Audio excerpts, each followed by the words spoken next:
Parliament for Europe Day. I'm joined by Gaby Bischoff, a German MEP from the S&D Group and Vice Chair of the Committee on Constitutional Affairs. Welcome, Gaby.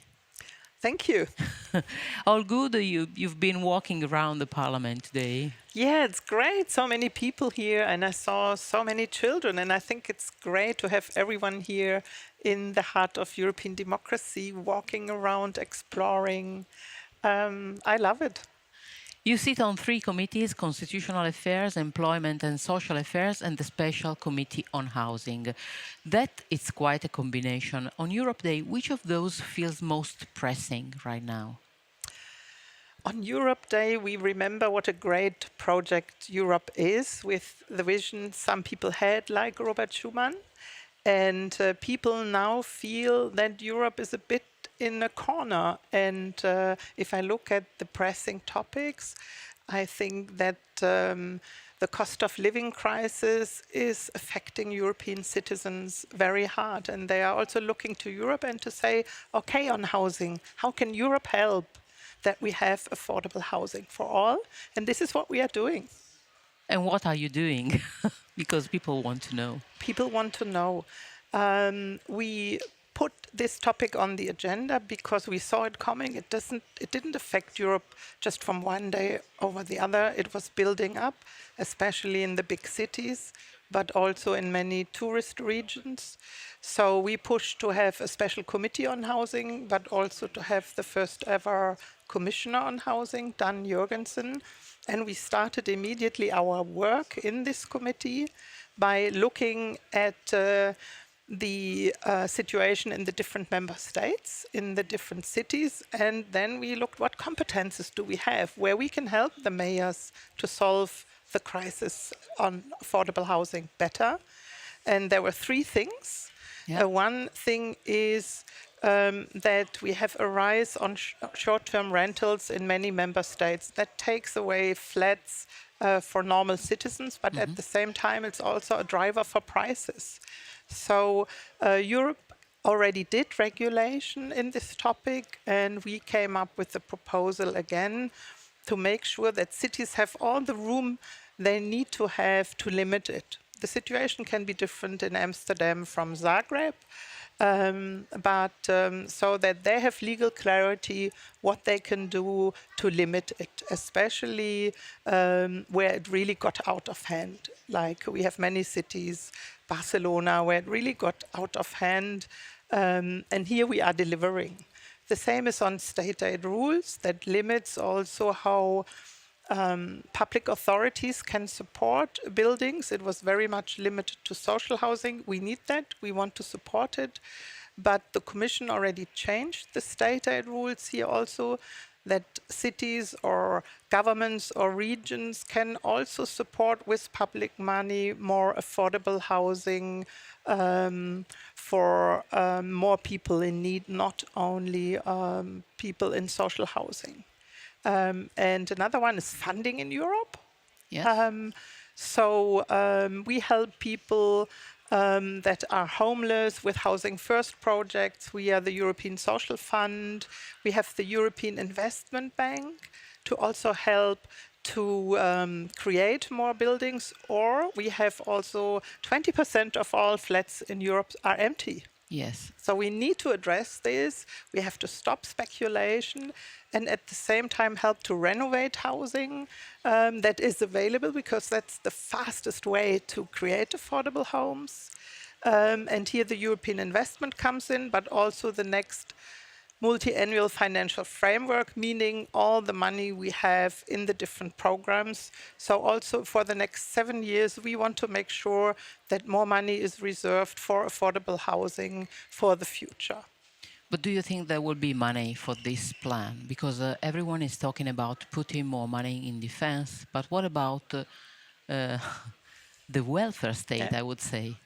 First of all, I mean, the proposal of the Commission is absolutely not sufficient. Everyone understands that you cannot do more with less money. Okay. You cannot do magic. And at the same time, if we want to do more on defense, and we need to do more on defense, at the same time, it cannot be that this is at the cost of supporting people in need with the European Social Fund, or that need qualifications to find the next best placed, or that they are best placed for a new job.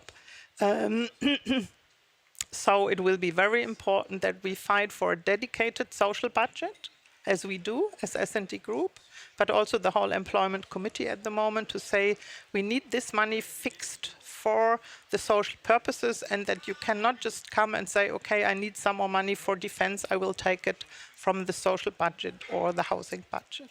My question is, Parliament asked for a 10% more on what proposed by the Commission. But will the Council accept this? I mean, it doesn't look like it does, but this is why the Parliament has to be strong until the end in these negotiations, and at the same time come up with clear, manageable proposals for example, for new own resources of Europe, because this can be a way out to say, okay, we need to do more. We also need to do more in affordable housing. We need to do more also in qualifications, because we have a huge change in the world of work. We have huge transitions, people that lose their jobs, that needs to be qualified for new jobs. And here always the European Social Fund was supporting these, especially also for people that are furthest away from the labor market. We need more people with the demographic situation, and therefore it will be very key here that the Parliament has a strong position here, because without the Parliament there will be no new budget. Okay, working condition, fair wages, social rights, but Europe is also under pressure to become more competitive. How do we solve this situation? Because we are between China, who is growing up with the new technologies, and US with this new artificial intelligence all coming from there. So, What do you think is Europe's strength? It's the people. It's the qualifications. It's the motivated personnel. Because if you want to be competitive, you have to be innovative. And you also have to invest. And Europe has the capacity, if it does the investment. I mean, the Draghi report talks about competitiveness. It doesn't talk about only about simplification. It talks about huge investment that is necessary in innovative new projects. We need to get more independent as Europe. So sovereignty is a big topic. So for me, competitiveness, for example, and quality of work are belonging together, because without good, motivated, qualified people, who is going to create the wealth in Europe? It is the workers and the citizens. and do you think we will achieve this? Yes, because I mean, we will be not competitive by being cheaper than China. We will be not competitive by forcing people to work long hours, and by with this affecting the health of the citizens here. And you have to see, we have a big crisis, an erosion of trust in democracy. We will only rebuild it if we can prove that in a democratic capitalist society, we are still be able to make sure that everyone profits from this wealth, and not just a few people, but everyone in Europe that is participating, that is engaging in society, that is going to work every day. And I think Europe can do it. It's a great continent. It has so many qualified, motivated people. It needs to focus more. It has to reduce its independences. It needs some positive European projects here, also in regards to competitiveness. And this is what we should do, and not just go backwards in history by saying, you know, we just have to let the market decide everything, because we are a social market economy in Europe. We always were, and this was also our competitive advantage in Europe. Also that we know that motivated workers in a company also are interested in making sure that these companies are also innovative. And innovation is the thing. That's what we lack, in my view, very much the capacity To for innovate. innovation and also for taking some risks here and supporting young companies and people here to be innovative. Look at our automotive industry. It's a self-inflicted crisis. And you know it very well as a German I MEP. know it quite well as a German MEP.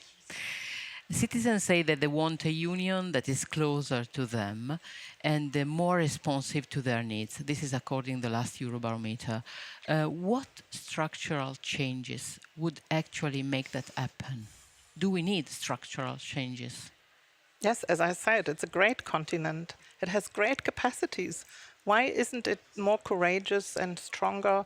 For example, we can see in this geopolitical situation that we need a Europe that is more capable to act. Why aren't we able to abolish, for example, unanimity in foreign and security policy? Why do we allow people with their veto power to block the whole European Union? We could be much stronger if we look regarding Trump in the US or China, if we would have the courage to do that as 27 and not to think that maybe every country tries to find a way with Trump to have a good relationship. Which doesn't work, actually. Which doesn't work because he wakes up tomorrow and has a new idea, and then you face 50% tariffs or whatever, and the next day it might be different. But Europe has much more capacity, and I think it should do structural changes here. We came up with proposals as the European Parliament, how to reform, for example, the treaties. And Europe has decided these days, does it want to be a big player in the future? Does it want to protect its citizens in the future too? Or does it want just to muddle through and continue like it is now? And I think it has great opportunities, but it should have the courage to take them, to do some reforms, and also come up with, again, positive projects that take on board the citizens. That you started with Schuman Day, people had a vision of Europe, also citizens, and thought, yeah, Europe is a great idea. It will deliver peace. It will deliver also for us a sort of prosperity and well-being. And this is something that we need again, this spirit of Schuman with new projects, and to show citizens that we have the courage and that we can deliver for them, because we are doing it for everyone in Europe to have a better life and a better future. One last question. The slogan this year for Europe Day is "Come and see democracy in action." What is democracy for you today? Democracy for me means that we look at the challenges we have and we work very hard on compromises in the middle of the house here to find concrete solutions on the cost of living crisis, on energy, on security and foreign policy. And we can do it, but we also have more and more members in this house that want to destroy Europe. That's a challenge. So it will depend on the capacity of the pro-European democratic forces to be able to deliver to citizens, to show that European democracy is working now and will also be working in the future. But I think also the crisis or the erosion of trust of citizens has to do that democracy is not delivering for everyone anymore. And I think here we have to be better. Gaby Bischoff, MEP, thanks a lot for joining us today on Europal Audio. Thank you. It was a pleasure. Thank you, you. Simona.